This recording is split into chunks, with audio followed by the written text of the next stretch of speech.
تو میری درخواست ہے کہ اگر آپ اسلام ان بھائیوں سے جو مزار جاتے ہیں مسلمان بھائیوں، مزار پہ جانا بالکل غلط ہے. محمد صلی اللہ علیہ وسلم نے کہا کہ آپ قبر پہ جاؤ.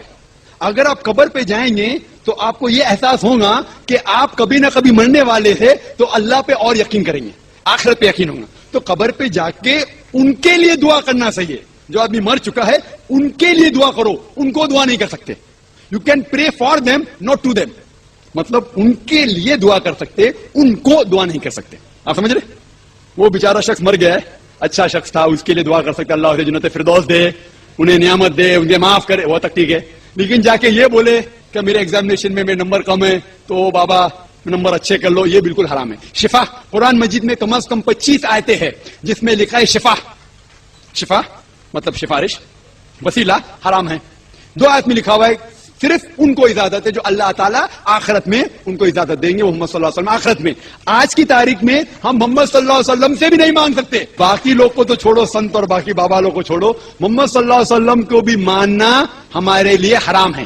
جو شخص مر چکا ہے ہم انہیں عزت کرتے ہیں، محمد صلی اللہ علیہ وسلم سے محبت کرتے ہیں، ان سے پیار کرتے ہیں، لیکن ان کی پوجا نہیں کرتے، ان کی عبادت نہیں کرتے. عبادت صرف اللہ کی. اب یہ عاشقوں اور دیوانوں کی مجلس میں آج میں ایک پول کھولنا چاہتا ہوں،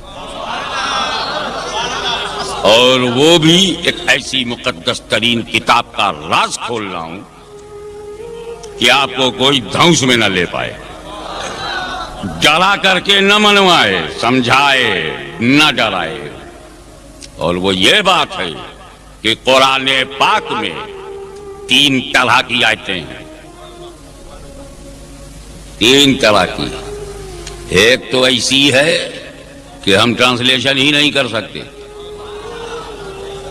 جب قرآن کی اس آیت کا تم ترجمہ نہیں کر سکتے تو عقیدہ کیسے بناؤ گے؟ تو قرآن میں کچھ آیتیں ایسی ہیں جن سے عقیدہ ہم بناتے ہی نہیں، اور جن سے نہیں بناتے وہ بھی قرآن میں ہے. یہ لوگ دھمسیاں لیتے ہیں نا، قرآن میں ہے، ماننا پڑے گا، قرآن میں، تیرے باپ کو ماننا پڑے گا، قرآن میں ہے. جلا دیتے ہیں، ہمیں تو پہلے قرآن ہی کو نہ سمجھ لو. انہیں ہم حروف مقطعات کہتے ہیں، جیسے الف، لام، میم. اس کا ترجمہ میں نہیں جانتا، اس کا ترجمہ مترجم نہیں جانتے، اس کا ترجمہ محدث اعظم نے نہیں کیا، اس کا ترجمہ پیر کرم شاہ صاحب نے نہیں کیا، اس کا ترجمہ اعلیٰ حضرت عظیم البرکت امام عشق و محبت مجدد دین و ملت انہوں نے بھی نہیں کیا، اس کا ترجمہ میرے والد گرامی نے بھی نہیں کیا، اس کا ترجمہ غزالی جونا راضی وقت نے بھی نہیں کیا، اس کا ترجمہ مفتی عبدالعزیز احمد بدایونی نے بھی نہیں کیا، اس کا ترجمہ کسی عالم نے نہیں کیا، کیونکہ اس کا ترجمہ نہ عالم دین کو پتہ نہ محدثین کو. الف معنی تو ہے، لام کے بھی معنی تو ہے، میم کی بھی میننگ ہے، ہم نہیں جانتے، علماء دین نہیں جانتے، مجتہدین نہیں جانتے، بڑے بڑے فقہائے دین نہیں جانتے. ایک فائنل جملہ بول لوں، اس کا ترجمہ خود جبریل امین نہیں جانتے. اچھا کیا سچویشن رہی ہوگی جب جبریل لے کے چلے ہوں گے الف لام میم ذالک الکتاب لا ریب فیہ، تو ذالکہ سے تو جبریل کی سمجھ میں آ رہا ہے ذالک الکتاب کے بعد، مگر یہ نہیں سمجھ رہے کہ الف کیا ہے، لام کیا ہے، میم کیا ہے. اے بھیا سید اسیر الدین شاہ صاحب، استاد العلماء سید اسیر الدین شاہ صاحب،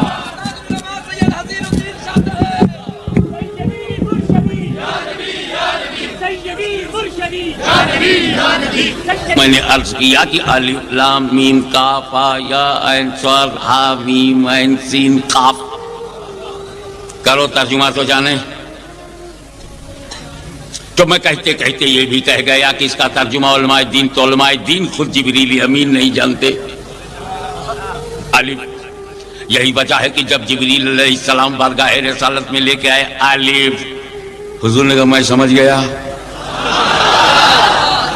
جبریل نے کہا لام، نبی نے کہا میں سمجھ گیا. پھر جبریل نے کہا میم، سرکار بولے میں سمجھ گیا. اور جب جبریل نے کہا ذالک الکتاب لا ریب فیہ، تب نبی نے نہیں کہا میں سمجھ گیا، تب نہیں کہا. سمجھو، جہاں سے جبریل جانتے ہیں وہاں نبی نے نہیں کہا میں سمجھ گیا. جہاں جبریل کو پتہ نہیں تھا وہاں نبی مطمئن کر رہا ہے میں سمجھ گیا. تو الف کے معنی ہے، لام کے بھی معنی ہے، میم کے بھی ہیں، مگر الف کا معنی الف میں، لام کا لام میں، میم کا میم میں چھپا، غیب، پردہ، حجاب۔ اب اتنی بھی سمجھ نہیں رہ گئی کہ جس نبی سے قرآن کا غیب نہ چھپا ہو، جہان کا غیب کیسے چھپے گا؟ سیدی مرشدی سیدی مرشدی غلام ہے غلامی رسول میں۔ ایک بات اور بہت ضروری تھا، بہت ضروری تھا کہ قرآن میں کچھ ایسی آیتیں ہوں کہ بڑے سے بڑا مولوی ترجمہ نہ کر سکے اور خود وہ جبریل امین کو بھی پتہ نہ ہو کہ کیا مطلب ہے۔ بہت ضروری تھا، بہت ضروری تھا کہ قرآن میں کچھ آیتیں ایسی ہوں جس کا معنی مطلب جبریل کو بھی نہ معلوم ہو، تاکہ اللہ کے بندوں کو پتہ چل جائے کہ جبریل کا کام وحی لانا ہے، پڑھانا ان کا کام نہیں، مطلب بتانا ان کا کام نہیں۔ جبریل مبلغ ہے، جبریل امین مبلغ ہے، معلم نہیں، معلم نہیں۔ کہ جب میرے نبی نے فرشتوں کے سردار سے نہیں پڑھا تو سہارنپور کے بیکار سے پڑھائے گئے۔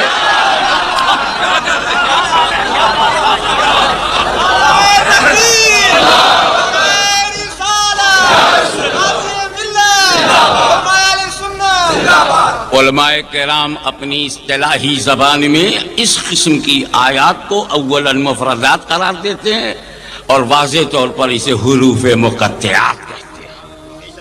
لیکن ایک دوسری قسم کی آیت اور ہے، اب الف لام میم سے تو عقیدہ بننے والا نہیں، جب مطلب معلوم ہی نہیں تو کیا مطلب نکالے، منشا معلوم ہی نہیں ہے تو کیا عقیدہ بنائے۔ دوسری قسم کی آیت ایسی ہے، پہلے اس کی پہچان سمجھ لو، بات تو درسگاہ کی ہے، بات تو علماء سے کرنے کی ہے، لیکن میری ڈیوٹی ہے کہ وہ بات عوام سے کہو، تو تھوڑا سا میں اپنا لیول کم کروں، تم اپنا لیول اوپر کرو، تاکہ دوریاں نزدیکیاں بن جائیں اور معاملہ فہمی آسان ہو جائے۔ قرآن میں کچھ آیتیں ایسی ہیں جن کا ترجمہ تم کر سکتے ہو، ٹرانسلیشن کر سکتے ہو، لیکن ترجمے میں جو ظاہر ہوگا پکی بات یہ ہے کہ وہ خدا کی مراد نہیں۔ جب ترجمہ کرو گے تو ترجمے میں جو باہر نکلے گا وہ خدا کی مراد نہیں، اور جو خدا کی مراد ہے وہ ترجمے میں موجود نہیں۔ جیسے ید اللہ فوق ایدیہم، ید اللہ کا جو چاہے ترجمہ کرے، آسان ہے، اللہ کا ہاتھ۔ ید مانے ہاتھ، بہت سیدھا سا، ہینڈ آف اللہ، لیکن کس مائی کے لال بے ہمت ہے کہ اللہ کو ہاتھ مان لے؟ ہاتھ مانے گا تو کندھا ماننا پڑے گا، نہیں تو فٹ کہاں ہوگا، اور جب شولڈر مان لیا تو سینہ مانے گا، نہیں تو شولڈر رہے گا کہاں، اور جب سینہ مان لیا تو پیٹ مان لو، اور پیٹ ووٹ سب مان لیا تو دو ٹنگ بھی مان لو۔ خدا کو ماننے چلے تھے، بت تیار ہو گیا۔ ہاتھ پیر تو ہندوؤں کے خدا کے ہو سکتے ہیں، مسلمانوں کا خدا ہاتھ پیر سے پاک، جسم و جسمانیات سے پاک ہے، زبان و زبانیات سے پاک ہے، حد و حدود سے پاک ہے، شکل و اشکال سے پاک ہے، لیمٹ و لیمیٹیشن سے پاک ہے، صورت سے پاک ہے، اسٹیچو ہونے سے پاک ہے، لیمٹ ہونے سے پاک ہے، حد سے پاک ہے۔ تو جب اللہ اعضائے انسانی سے پاک تو کیسے مانے ہم اس کا ہاتھ؟ لیکن قرآن میں تو ہے۔ اب دھمسیاؤ، اب دھمکاؤ کہ قرآن میں ہے ید، جیسے لے کے بیٹھے ہیں بشر، تو یہاں ید۔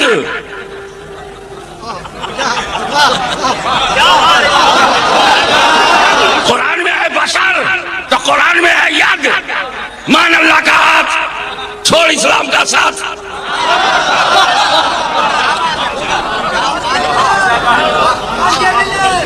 نعرہ موقع پہ ایسا نہ معلوم ہو کہ نعرے کا ڈائریا ہو گیا ہے، سوٹیبل ٹائم پر۔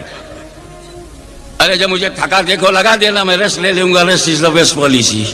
لیکن یہاں پر ٹھہرو، تو ید کا جو ترجمہ ہے وہ ہاتھ ہے، ظاہر ہاتھ، یقیناً یہ خدا کی مراد نہیں۔ اور ید کہہ کر خدا نے جو مراد لیا وہ ترجمے میں ظاہر نہیں. تو جب مراد الہی ظاہر نہ ہو تو اس آیت کو آیت متشابہ کہتے ہیں.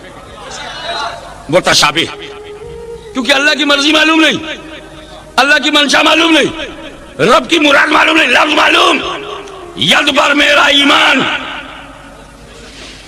کیونکہ یہ قرآن میں ہے. اللہ ہاتھ پیر سے پاک ہے, یہ میرا ایمان. لیکن ید ہے, یہ ہے قرآن.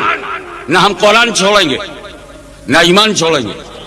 تو ہم یہی کہیں گے کہ ید کا جو ظاہر ہے خدا کی مراد نہیں ہے, اور ید کہہ کر خدا نے جو مراد دیا وہ ترجمے میں ظاہر نہیں ہے. یہ آیت متشابہ ہے, اور متشابہ کے بارے میں متفقہ فیصلہ یہ ہے کہ اس سے عقیدہ بنانا جائز نہیں. ہمیں جب اللہ کی مراد معلوم نہیں تو عقیدہ کیا بناؤ گے؟ منشاء ربانی معلوم نہیں تو حکم کیا لگاؤ گے؟ آیات متشابہات تلاوت کریں گے, ایمان رکھیں گے, اس سے عقیدہ نہیں بنائیں گے, کیونکہ ہمارے نزدیک مراد الہی ہم پہ ظاہر نہیں ہے. مثلا اللہ نور السماوات والارض مثل نورہ کمشکۃ فیہا مصباح, المصباح فی الزجاجہ. اللہ زمین و آسمان کا نور ہے. اللہ نور السماوات والارض, اللہ نور ہے. اچھا اللہ بے مثال ہے کہ نہیں؟ اللہ کی ذات, اللہ کی صفات, اللہ کا نور ہونا یہ عقیدہ ہے, یہ ایمان ہے. تو جب اللہ کا نور بے مثال تو قرآن نے کیسے دے دیا مثال؟ مثل نور ہی, مثل نور ہی, اللہ نور ہے, اس کے نور کی مثال. اللہ کا نور بے مثال اور قرآن دے رہا ہے مثال. ہم کہیں گے کہ مسئلوں کا جو ظاہر ہے وہ خدا کی مراد نہیں, اور جو خدا کی مراد ہے وہ اس مثال میں ظاہر نہیں. یہ بھی متشابہ, یہ بھی متشابہ, اس سے بھی عقیدہ نہیں بنا سکتے. مثلا قل انما انا بشر مثلکم, اے محبوب آپ کہہ دیجئے میں تمہاری طرح بشر ہوں. مثلکم پہ دھیان دو, کس سے کہنا ہے؟ ارے بابا جو بات میں ہندوؤں سے کہوں گا وہ تم سے کیوں کہوں؟ ان سے کہوں گا اے ہندوستانی ہندوؤں بت پرستی چھوڑو. تم سے کہے کو کہوں؟ تم تو چھوڑے بیٹھے ہو. بہت ضروری ہے یہ جاننا کہ مخاطب کون. استاد العلماء علامہ سید حسین الدین صاحب کی صورت میں تو ہمارے پاس پورا دارالافتاء بیٹھا, اسلامی کتب خانہ, چلتا پھرتا کتب خانہ. لیکن سے ہم پوچھیں گے حضرت تفسیر میں کیا ہے, کہ بیٹا جلالین بھول گئے کیا؟